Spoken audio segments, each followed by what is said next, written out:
বৌদি, তোমার এই কাপড়টা কি তোমার বাপের বাড়ি থেকে দিয়েছে? হ্যাঁ।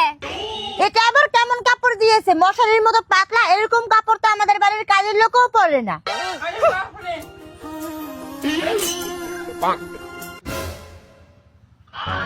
মা, এই কাপড়টা অনেক সুন্দর না?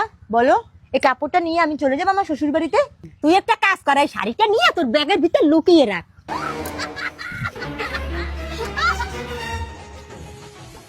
শাশুড়ি মা, এই নাও তোমার চা। এই ধরো তোমার চা। শুধু চা? আমার ঘরে কত কিছু থাকে, টোস্ট, বিস্কুট, মুড়ি, সিঙ্গারা। আমরা এরকম খালি চা খাই না। আর বলিস না কি, আমার ছেলে যত টাকা আয় করে সব বাপের বাড়ি সব টাকা পারে, আমরা ভালো মন্দ কি করে খাবো?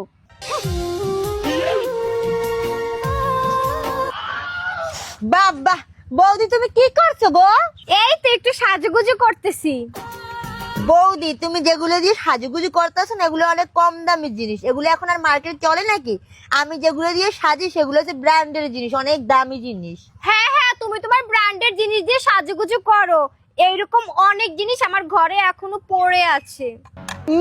শয়তানি বাচ্চা আরো আছে। আমার ছেলের টাকাগুলো আর বাপের বাড়ি আছে।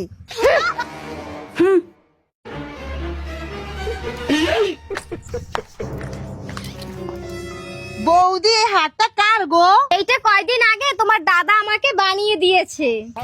মা গো, এই হাতটা আমি নিয়ে নিচ্ছি। বৌদি, তুমি কিছু মনে করো না, এই হাতটা আমি নিয়ে নিচ্ছি। তুমি দাদাকে বলে দিও আমার শ্বশুর বাড়ি থেকে না আমাকে কিচ্ছু দেয়নি।